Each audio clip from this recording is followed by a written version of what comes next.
सा और हो रहा है गहरा, क्योंकि आपका अपना चैनल अब है नए तेवर और नए कलेवर में।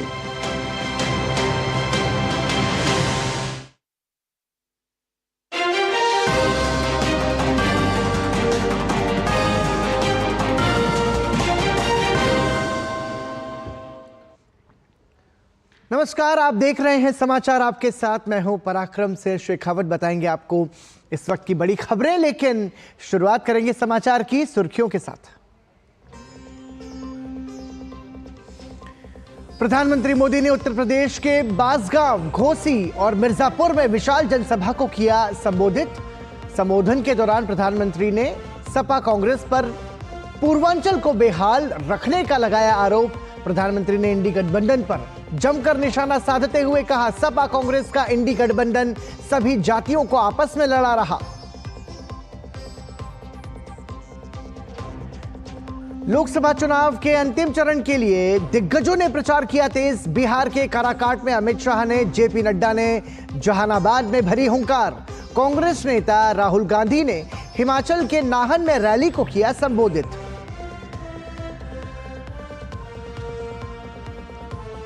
राजकोट के टीआरपी गेमिंग जोन में लगी भीषण आग में 27 लोगों की मौत। मामले में गुजरात हाईकोर्ट ने लिया स्वतः संज्ञान। नगर निगम से मांगा स्पष्टीकरण। पूछा, किस नियम के तहत चल रहा था गेमिंग जोन।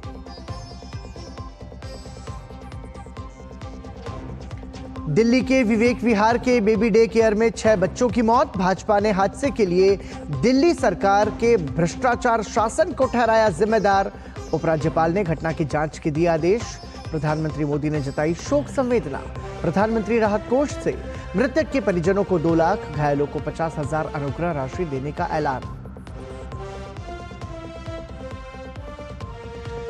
पश्चिम बंगाल में चक्रवात रेमल का दिखने लगा असर। आईएमडी ने जारी किया रेड अलर्ट। आज रात चक्रवात के बांग्लादेश और बंगाल तट पर पहुंचने की आशंका। कोलकाता एयरपोर्ट की सभी उड़ानें रद्द। एनडीआरएफ की 12 टीमें तैनात। भारतीय नौसेना ने चक्रवात रेमल से निपटने की शुरू की तैयारी।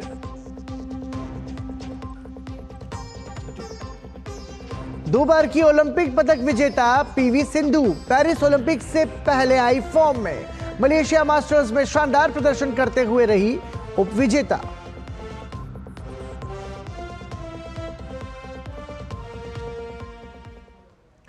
और सुर्खियों के बाद आइए अब खबरों पर नजर डालते हैं विस्तार से। प्रधानमंत्री नरेंद्र मोदी ने उत्तर प्रदेश के बांसगांव में विशाल जनसभा की। प्रधानमंत्री ने अपने संबोधन में सपा कांग्रेस और इंडी गठबंधन पर खूब हमले किए।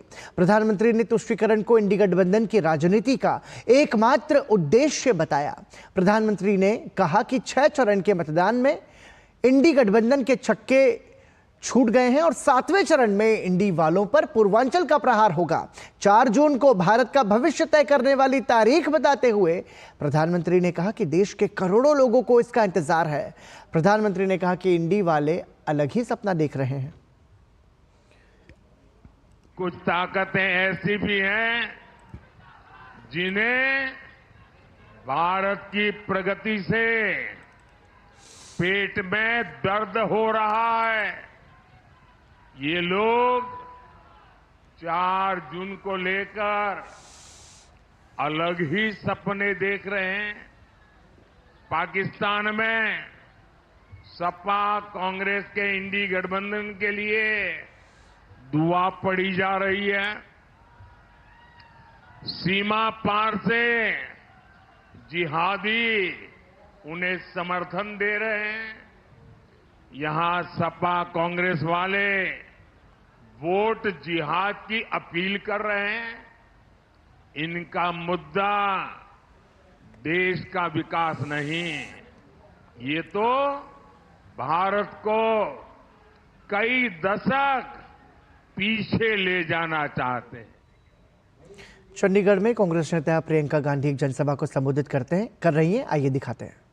धर्म के भगवान होते तो वो यही कहते कि अपनी सच्चाई पर उतरो, जागरूक बनो, इस देश की जनता हो, ये देश तुम्हारा है, इस धरती में तुम्हारा खून है, तुम्हारा पसीना है, तुम्हारे पूर्वजों की शहादत है। जागो, यही कहते भगवान आपको कि जागो, पहचानो जो तुम्हारे लिए काम करता है उसे पहचानो, जिसके दिल में तुम्हारे लिए हमदर्दी है उसे पहचानो, जो 4000 किलोमीटर पैदल चल के दिखाता है तुम्हारी समस्याओं को सुनने के लिए, उसे देखो। और भगवान यही कहते कि आपके सामने जो झूठों की कतार लगा देते हैं, जो झूठ पे झूठ पे झूठ बोलते हैं, जो आपको झूठे वादे बताते हैं, जो उन एक वादे पे अटल नहीं रहते, एक वादे पर खरे नहीं उतरते, उनको भी पहचानो। आज कोई भगवान आपके सामने आते तो वो यही कहते कि देशवासियों, तुम्हारी सच्चाई यही है कि महंगाई से तुम मर रहे हो, तुम्हारी सच्चाई ये ही है कि तुम खेती में सुबह से शाम तक मेहनत करते हो, तुम्हें कुछ नहीं मिलता। कहते देशवासियों, तुम्हारी सच्चाई यही है कि तुम शिक्षित हो, बीएससी पास हो, बीटेक पास हो, एमएससी पास हो, तुम्हें रोजगार नहीं मिल रहा। कि तुम महिला हो, तुम्हें कहीं सुरक्षा नहीं मिल रही, तुम्हें सक्षम बनाने की कोई योजना नहीं है, तुम्हें घबराहट हो रही है कि तुम्हारे बच्चे बड़े होकर क्या करेंगे जब रोजगार ही नहीं है। यही सच्चाई भगवान आपको दिखाते और भगवान कहते कि अपने विवेक को इस्तेमाल करो, जागरूक बनो, जो पार्टी तुम्हारी बात करती है उसको पहचानो। तुम्हारी सच्चाई क्या है, वही देश की सच्चाई है। ये टीवी पे दिखने वाली सच्चाई नहीं है, ये बड़े बड़े इवेंट नहीं है, ये जो दुनिया भर से प्रधानमंत्री और राष्ट्रपति आकर मोदी जी की तारीफ हर रोज करते हैं, ये आपकी सच्चाई नहीं है। तो चंडीगढ़ से कांग्रेस नेता प्रियंका गांधी एक चुनावी सभा को संबोधित कर रही थी और कांग्रेस के समर्थन में मतदान की अपील कर रही थी। बढ़ते हैं आगे, बिहार के जहानाबाद में जनसभा को संबोधित करते हुए भाजपा अध्यक्ष जेपी नड्डा राष्ट्रीय जनता दल और इंडी गठबंधन पर उन्होंने हमला बोला। उन्होंने कहा कि पहले बिहार में जंगल राज था, कहीं हत्याएं हो रही थी तो कहीं फिरौती मांगी जा रही थी। बिहार में जंगल राज देखा, आप भूल गए होंगे। जहानाबाद में 3 बजे के बाद 2005 से पहले न कोई आता था न कोई जाता था। बोलो, मैं सच बोल रहा हूं कि नहीं बोल रहा हूं? अगर मैं सच बोल रहा हूं तो जोर से बोलो हाँ। ये सच था कि नहीं था? बोलो, किसान पलायन कर रहे थे कि नहीं कर रहे थे? बोलो, हत्याएं हो रही थी कि नहीं हो रही थी? बोलो, अपहरण हो रहा था कि नहीं हो रहा था? बोलो, फिरौती मांगी जा रही थी कि नहीं मांगी जा रही थी? ये बच्चा तेजस्वी क्या जाने बाप के कारण में, इसको क्या पता, ये क्या जाने कि क्या बिहार का दंश सहना पड़ा है, क्या बिहार को मुसीबत सहनी पड़ी है। आप भूल गए होंगे, मैं भूलने वाला नहीं हूं। बिहार के काराकाट में जनसभा को संबोधित करते हुए केंद्रीय मंत्री अमित शाह ने राहुल गांधी पर निशाना साधा। उन्होंने कहा कि एक और चांदी की चम्मच के साथ पैदा हुए राहुल गांधी हैं तो दूसरी ओर अति पिछड़ा वर्ग के यहाँ पैदा हुए प्रधानमंत्री नरेंद्र मोदी। एक तरफ गर्मी की छुट्टी पर चले जाने वाले राहुल गांधी हैं तो दूसरी तरफ जवानों के साथ दीपावली मनाने वाले प्रधानमंत्री नरेंद्र मोदी। चांदी के चम्मच के साथ पैदा हुए राहुल गांधी है और दूसरी ओर अति पिछड़ा समाज के घर में चाय बेचने वाले के घर में पैदा हुए हमारे नरेंद्र मोदी है। नरेंद्र मोदी, भाइयों बहनों, एक और थोड़ी गर्मी बढ़ते ही विदेश में छुट्टी पर चले जाने वाले राहुल गांधी है और दूसरी ओर 23 साल तक दीपावली की भी छुट्टी लिए बगैर दीपावली के दिन सरहद के जवानों के साथ सरहद पर जाकर मिठाई खाने वाला नरेंद्र मोदी है। नरेंद्र मोदी। और आइए सीधा रुख करते हैं गोरखपुर का। मुख्यमंत्री योगी आदित्यनाथ एक सभा को संबोधित कर रहे हैं। इसका पुण्य किसको प्राप्त होगा, इसका श्रेय किसको जाता है?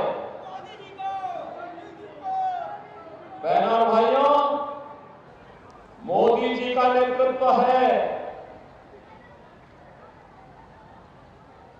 लेकिन श्रेय आपको जाता है, क्योंकि मोदी जी और योगी जी को ताकत आपने दी है।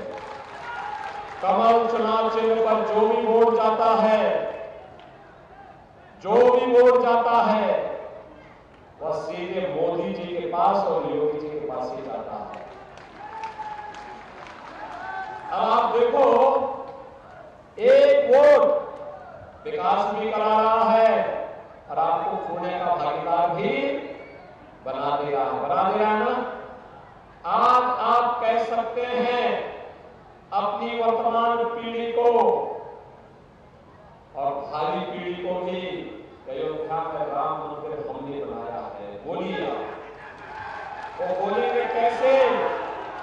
कहना मोदी जी को प्रधानमंत्री बनाकर और योगी जी को मुख्यमंत्री बनाकर के हमने अयोध्या में राम मंदिर भी बनाया है और इस सड़कें बनाई है, स्कूल कॉलेज बनाए हैं, पुल पुलिया बनाए हैं, तरपलानी का रेगुलेटर बनाया है, हर घर नल की योजना का बना करके घर घर में शुद्ध पानी पहुंचाया है और माफिया को भी, मच्छर को भी समाप्त करके इंसेफ्लाइटिस को भी समाप्त किया। बोल सकते हैं ना? बहनों भाइयों, एक तरफ मोदी जी के नेतृत्व में देश का सम्मान बढ़ रहा है, देश की सीमाएं सुरक्षित हो रही है, आतंकवाद और नक्सलवाद समाप्त हुआ है, विकास के बड़े बड़े कार्य हो रहे हैं, यहां पे पुलिस ट्रेनिंग स्कूल भी बन रहा है इसी क्षेत्र में, इसी गोरखपुर ग्रामीण में, घोड़ावाड़ क्षेत्र में। बहनों भाइयों, और गरीबों के बच्चों के लिए अटल आवासीय विद्यालय भी बन रहा है, सैजलमा में बन गया है। तो उत्तर प्रदेश के गोरखपुर में उत्तर प्रदेश के मुख्यमंत्री योगी आदित्यनाथ ने चुनावी जनसभा को संबोधित करते हुए भाजपा के समर्थन में मतदान करने की अपील की। वहीं कांग्रेस नेता राहुल गांधी ने हिमाचल प्रदेश के नाहन में एक चुनावी जनसभा को संबोधित करते हुए मीडिया पर निशाना साधा है। उन्होंने कहा, जब हम किसानों और मजदूरों की बात करते हैं तो मीडिया वाले कहते हैं हम किसानों की आदत बिगाड़ रहे हैं। मीडिया में किसानों की नहीं, अंबानी के बेटे की शादी की बात होती है। जब हम मनरेगा देते हैं, भोजन का अधिकार देते हैं, किसानों का कर्जा माफ करते हैं, मीडिया वाले कहते हैं देखो किसानों की आदत बिगाड़ रहे हैं, मजदूरों की आदत बिगाड़ रहे हैं, गरीबों की आदत बिगाड़ रहे हैं। अमीरों का काम होता है, ये फैशन बन गया है। कभी मजदूर को देखा है? नहीं। अदानी जी की, अंबानी की शादी देखी आपने? देखी? 8 करोड़ रुपए की गाड़ी लिए घूम रहे हैं और मीडिया वाले वाह वाह वाह वाह वाह वाह वाह कर रहे हैं। पैसा किसका है? आपका है। कहां से आया? जीएसटी से आया। केंद्रीय मंत्री और हिमाचल प्रदेश के हमीरपुर लोकसभा सीट से भाजपा उम्मीदवार अनुराग सिंह ठाकुर ने कांग्रेस नेता राहुल गांधी पर निशाना साधा है। कांग्रेस नेता राहुल गांधी के बयान पर उन्होंने कहा कि राहुल गांधी एक बार फिर झूठ बोलकर गए। अनुराग सिंह ठाकुर ने कहा कि राहुल गांधी, आपने तो अपनी सरकार में विधेयक को फाड़ने का काम किया था और दूसरी तरफ प्रधानमंत्री मोदी हैं जिन्होंने बाबा साहब अंबेडकर के संविधान पर अपना माथा टेक कर काम शुरू किया। उन्होंने कहा कि मोदी सरकार की योजनाओं का अगर सबसे ज्यादा लाभ किसी को मिला तो SC, ST और OBC को मिला है।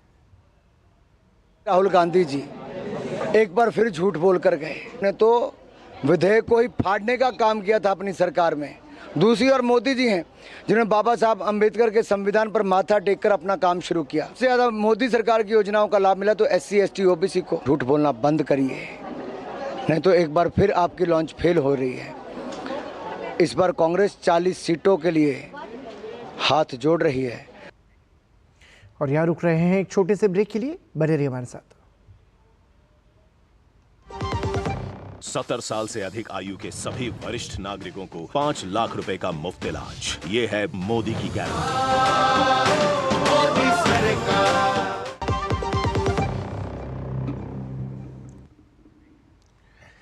एक बार फिर आपका स्वागत। आप देख रहे हैं समाचार। केंद्रीय मंत्री और भाजपा नेता अनुराग सिंह ठाकुर ने कहा कि अग्निवीरों के लिए अवसर की कमी नहीं है। कांग्रेस अग्निवीर के मुद्दों को लेकर लोगों को गुमराह करने का काम कर रही है। उन्होंने कहा कि अग्निवीरों के लिए केंद्रीय सुरक्षा बलों और राज्य पुलिस बलों में 20% आरक्षण की व्यवस्था की गई। अनुराग सिंह ठाकुर ने कहा कि कांग्रेस युवाओं को गुमराह करना बंद करे। 100% जॉब की गारंटी है अग्निवीर। देश के लिए अपनी सेवाएं भी देंगे। सेना में भी 4 साल लगाएंगे। 25% सेना में ही रह जाएंगे। बाकी 75% को हमारा सेंट्रल आर्म्ड पुलिस फोर्सेस, उसमें रिजर्वेशन 20% तक मिलेगा। राज्यों की हमारी पुलिस की भर्ती में 20% तक रिजर्वेशन उसमें मिलेगा। हमारी केंद्र के जो PSU हैं उसमें रिजर्वेशन दिया है मोदी की सरकार ने। और यही नहीं, प्राइवेट सेक्टर में भी उसको और प्राथमिकता के साथ लिया जाएगा। 4 साल के बाद उसको 25 से 30 लाख रुपया मिलेगा। 4 साल की तनख्वाह भी मिलेगी। सेवा देश के लिए भी करेंगे और अनुशासित जीवन जीने का और देश को आगे बढ़ाने का योगदान भी करेंगे अग्निवीर। राहुल गांधी जी, आप तो इटली चले जाओगे, बैंकॉक घूमने चले जाओगे। देश का युवा तो देश की सेवा के लिए है। विदेश मंत्री एस जयशंकर वाराणसी के अपने दौरे के दौरान वहां पहुंचे और उन्होंने कहा कि हमने पूरे भारत में G20 को उत्सव की तरह धूमधाम से मनाया। मेरा मानना है कि आने वाले दिनों में वाराणसी में पर्यटन बढ़ेगा। हम काशी को विश्व स्तर पर प्रमोट करना चाहते हैं ताकि इसकी अंतर्राष्ट्रीय छवि बन सके।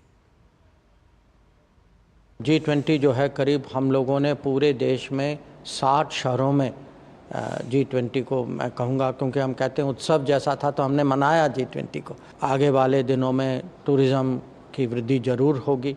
हम ये भी प्रमोट करना चाहते हैं काशी को कि इसको एक इंटरनेशनल सिटी, अंतर्राष्ट्रीय, इसकी एक अंतर्राष्ट्रीय छवि बनाएं। हाँ, इतिहास में पहली बार इस साल भारतीय हज यात्री मक्का से मदीना तक हाई स्पीड रेल की सेवा ले सकेंगे। इस ऐतिहासिक क्षण पर भारतीय राजदूत डॉक्टर सुहेल खान और कौंसल जनरल मोहम्मद शाहिद ने 26 मई को भारतीय हाजियों को ऐसी पहली यात्रा पर ले गए। ट्रेन की गति 300 किलोमीटर प्रति घंटा है। रियाद में भारतीय दूतावास ने सोशल मीडिया प्लेटफॉर्म एक्स पर कहा कि इस वर्ष लगभग 32,000 भारतीय हाजी इस विशेष सेवा का उपयोग करेंगे। इससे जेद्दा से मक्का की यात्रा का समय कम हो जाएगा और उनका सफर अधिक आरामदायक हो जाएगा। भारतीय दूतावास ने कहा कि इस नई पहल को सफल बनाने के लिए हज मिशन ने संबंधित सऊदी अधिकारियों के साथ निकटता से समन्वय किया। राष्ट्रीय राजधानी नई दिल्ली के विवेक विहार स्थित एक बेबी डे केयर सेंटर में शनिवार देर रात भीषण आग में 6 नवजातों की मौत हो गई। घायल हुए 6 बच्चों का एक अन्य अस्पताल में इलाज चल रहा है। घटना के समय सेंटर में 12 नवजात भर्ती थे। दमकल विभाग के अनुसार कई घंटों की मशक्कत के बाद आग पर काबू पाया गया। हादसे के बाद से ही सेंटर संचालक और कर्मचारी फरार हैं।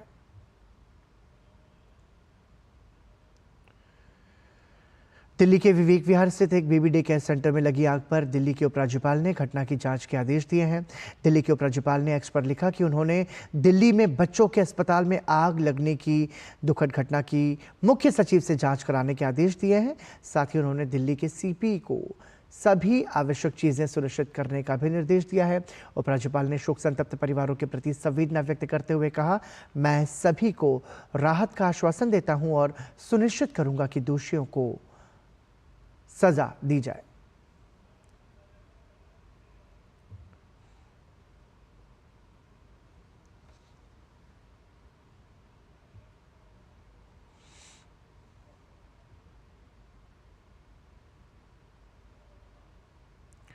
दिल्ली के विवेक विहार स्थित एक बेबी डे केयर सेंटर में भीषण आग हादसे पर प्रधानमंत्री ने एक्स पर पोस्ट कर दुख जताया। प्रधानमंत्री ने लिखा कि दिल्ली के एक अस्पताल में आग लगने की घटना हृदय विदारक है। इस कठिन समय में मेरी संवेदनाएं शोक संतप्त परिवारों के साथ है। मैं प्रार्थना करता हूं कि जो घायल हुए हैं वो जल्द से जल्द ठीक हो जाए।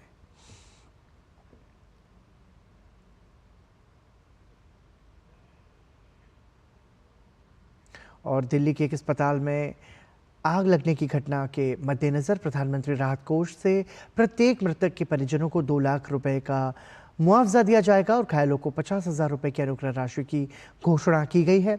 पीएमओ ने सोशल मीडिया एक्स पर यह जानकारी साझा की है।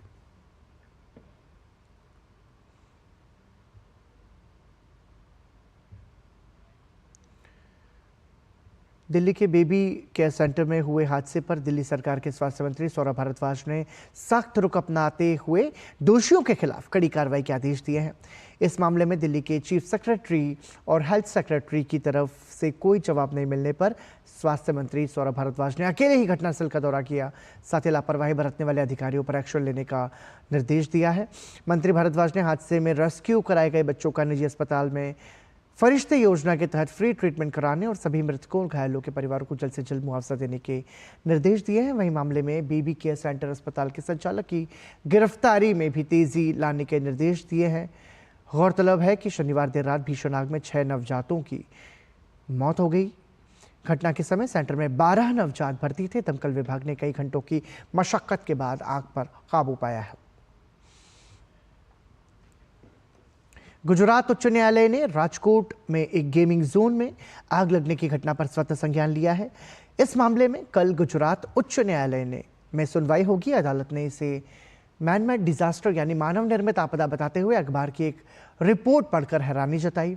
अदालत ने कहा कि रिपोर्ट इशारा कर रही है कि गेमिंग जोन ने म्युनिसिपल कॉरपोरेशन के नियमों में खामी का फायदा उठाया। हाईकोर्ट ने अहमदाबाद, वडोदरा, सूरत, राजकोट समेत निगम से स्पष्टीकरण मांगा है। कोर्ट ने पूछा कि किस नियम के तहत गेमिंग जोन का संचालन हो रहा है। अदालत ने 1 दिन में जवाब देने को कहा है।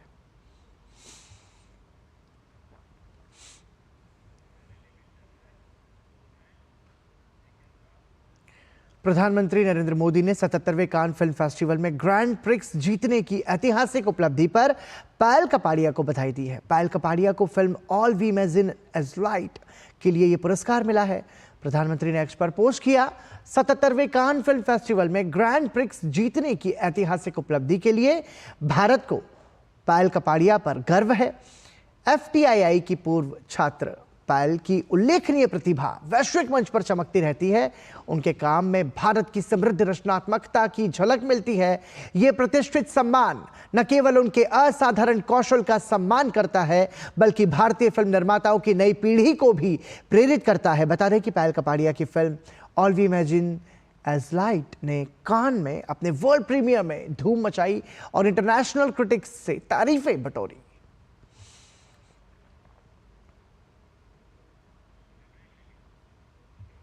और इसी के साथ यहां रुक रहे हैं एक छोटे से ब्रेक के लिए। बने रहिए हमारे साथ। 3 करोड़ बहनों को लखपति दीदी बनाएंगे, ये है मोदी की गारंटी।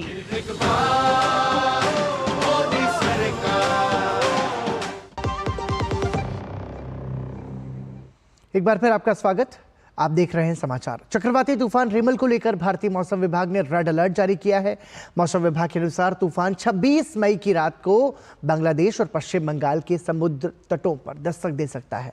चक्रवाती तूफान रिमल के संभावित प्रभाव को देखते हुए कोलकाता के नेताजी सुभाष चंद्र बोस अंतर्राष्ट्रीय हवाई अड्डे से सभी फ्लाइट्स की उड़ानें रद्द कर दी गई हैं। चक्रवात रिमल की चेतावनी के बीच कोलकाता शहर में बारिश शुरू हो गई है। नेताजी सुभाष चंद्र बोस अंतर्राष्ट्रीय हवाई अड्डे के रनवे पर भारी जलभराव भी देखा जा रहा है। इस बीच दक्षिण पूर्व रेलवे ने चक्रवाती तूफान रिमल को लेकर इस आपदा की स्थिति को ध्यान में रखते हुए कई ट्रेनों को रद्द करने का फैसला किया है। कोलकाता के सियालदह स्टेशन पर उपनगरीय सेवा ट्रेनों को भी फिलहाल रद्द करने का फैसला लिया गया है। भारतीय नौसेना ने चक्रवात रिमल से निपटने की तैयारियां शुरू कर दी हैं। नौसेना ने मानवीय सहायता और आपदा राहत को शुरू करने की SOP का पालन करते हुए प्राइमरी कार्रवाई कर ली है। चक्रवात के आज मध्यरात्रि तक बांग्लादेश और पश्चिम बंगाल के तट से टकराने की आशंका है। भारतीय नौसेना ने तत्काल तैनाती के लिए HADR और चिकित्सा आपूर्ति से लैस 2 जहाजों को भी तैयार कर लिया है। इसके अतिरिक्त सी किंग और चेतक हेलीकॉप्टर्स के साथ साथ डोर्नियर विमानों सहित भारतीय नौसेना की विमानन संपत्तियां त्वरित प्रतिक्रिया के लिए तैयार हैं। त्वरित सहायता प्रदान करने के लिए उपकरणों के साथ विशेष गोताखोरी टीमों को कोलकाता में तैनात किया गया है। इसके अतिरिक्त आवश्यक उपकरणों के साथ गोताखोरी टीमें विशाखापट्टनम में स्टैंड बाय मोड पर है। वहीं केरल में जारी भारी बारिश से लोगों को परेशानियों का सामना करना पड़ रहा है। भारतीय मौसम विज्ञान विभाग केरल में 29 मई तक भारी बारिश जारी रहने की भविष्यवाणी कर रहा है। वहीं पथानामथिट्टा, अलपुझा, कोट्टायम और एर्नाकुलम जिलों में येलो अलर्ट जारी किया गया है।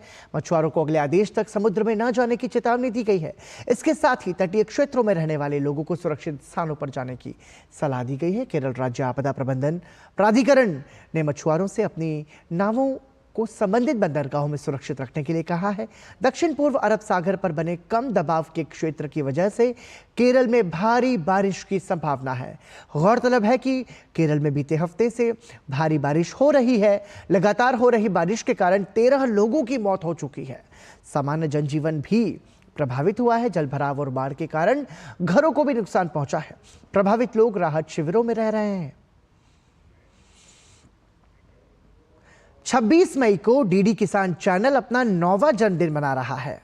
दूरदर्शन ने 26 मई 2015 को कृषि के लिए एक अलग समर्पित चैनल डीडी किसान को लॉन्च किया था। प्रधानमंत्री नरेंद्र मोदी ने इस चैनल का उद्घाटन किया था, जो किसानों के समावेशी विकास को बढ़ावा देने के लिए एक नई पहल के रूप में शुरू किया गया था। चैनल का मुख्य उद्देश्य देश के किसानों को कृषि से संबंधित जानकारी प्रदान करना है, ताकि वो अपनी फसलों की बुआई, कटाई और बिक्री के संबंध में जानकारी पूर्ण निर्णय ले सकें। किसानों को मौसम मंडी की कीमतों और सरकार द्वारा कृषि क्षेत्र के संबंध में शुरू की गई विभिन्न सरकारी योजनाओं के बारे में जानकारी प्रदान की जाती है। ये भारत और विदेशों में कृषि के लिए किए गए नवीनतम शोध के बारे में जानकारी प्रदान करता है, ताकि किसान इससे लाभान्वित हो सके।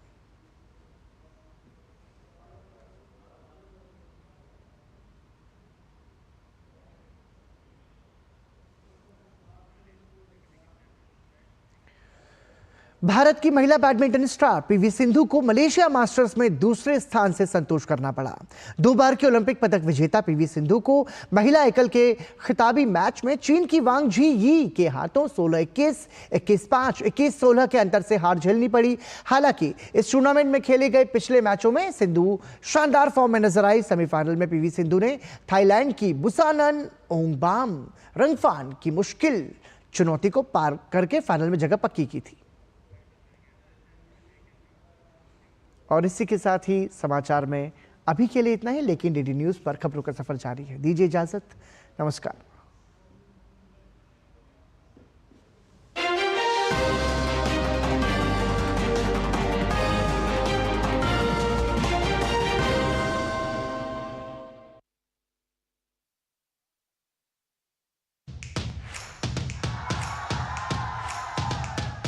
बिछ गई लोकसभा चुनाव की बिसात, बढ़ गया सियासी घमासान। केंद्र में किसकी बनेगी सरकार? क्या है राजनीतिक दलों के दावे और क्या है उनकी हकीकत? हर राज्य की चुनावी खबर और जनता के मुद्दे, होगा चुनाव से जुड़ी हर खबर का अपडेट।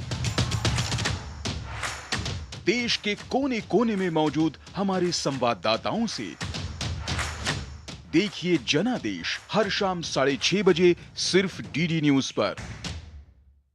जनादेश के प्रायोजक है MDH, बढ़िया है, शुद्ध है। MDH मिर्ची, धनिया, हल्दी, असली मसाले सच। MDH और गैलेंट एडवांस रबर, निर्माण का रियल हीरो। दुनिया की सबसे तेज रफ्तार और 5वीं सबसे बड़ी अर्थव्यवस्था, विश्व स्तर के बुनियादी ढांचे, भारत की फिनटेक क्रांति की कहानी मेक इन इंडिया और स्टार्टअप इंडिया की सफलता की। आर्थिक जगत की सुर्खियां, आम आदमी के लिए क्या है मायने, शेयर बाजार और दूसरे फाइनेंशियल मार्केट्स के तमाम अपडेट्स, कारोबार जगत की बड़ी खबरों का सटीक और सरल विश्लेषण।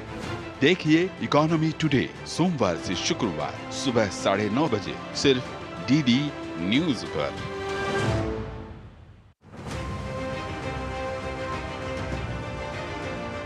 लोकतंत्र के महापर्व में हर आवाज रखती है मायने।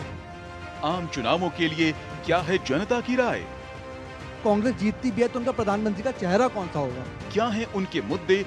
आज भी साधारण जनता का सबसे ज्यादा पैसा शिक्षा में, स्वास्थ्य में और न्याय में खर्चा होता है। जानने के लिए डीडी न्यूज पहुंच रहा है देश के हर राज्य में।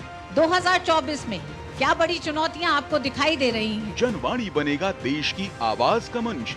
क्योंकि यहाँ मुकाबला बहुत दिलचस्प हो गया है। होगी तीखी बहस, दीवार खोल के तो क्या दरवाजे बंद कर दिए आपने इनके लिए?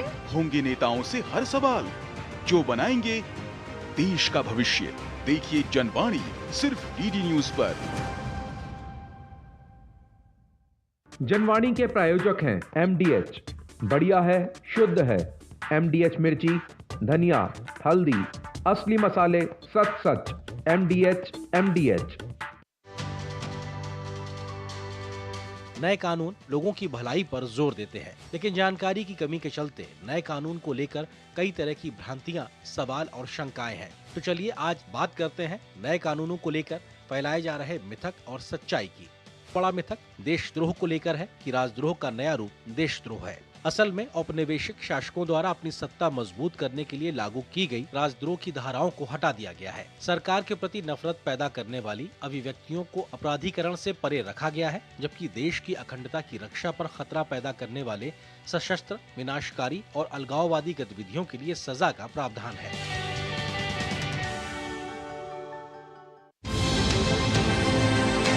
राष्ट्रीय खबरें हो या अंतर्राष्ट्रीय मुद्दे की बात, राजनीति से जुड़ा हर पहलू, साथ ही बिजनेस का उतार चढ़ाव, खेल जगत की अपडेट से लेकर मनोरंजन की छोटी बड़ी हलचल, वहीं बड़ी खबरों की संपूर्ण कवरेज, ताकि आप रहें खबरों के बीच। देखिए मिड डे प्राइम सोमवार से शुक्रवार दोपहर 1 बजे। लंदन से एक और लेटर आया है demanding more timber. People are sentimental about their forest and trees. काटने नहीं देगा। Well then, cut their heads too. वो हमसे हमारे वन, हमारी भूमि कैसे छीन सकते हैं? ये ब्रिटिश गवर्नमेंट के मुंह पर एक तमाचा है। I want this traitor, Alluri Sitaram, dead or alive. आप लोग देंगे इस लड़ाई में मेरा साथ? हम सब आपके साथ हैं। स्वराज में देखिए अलूरी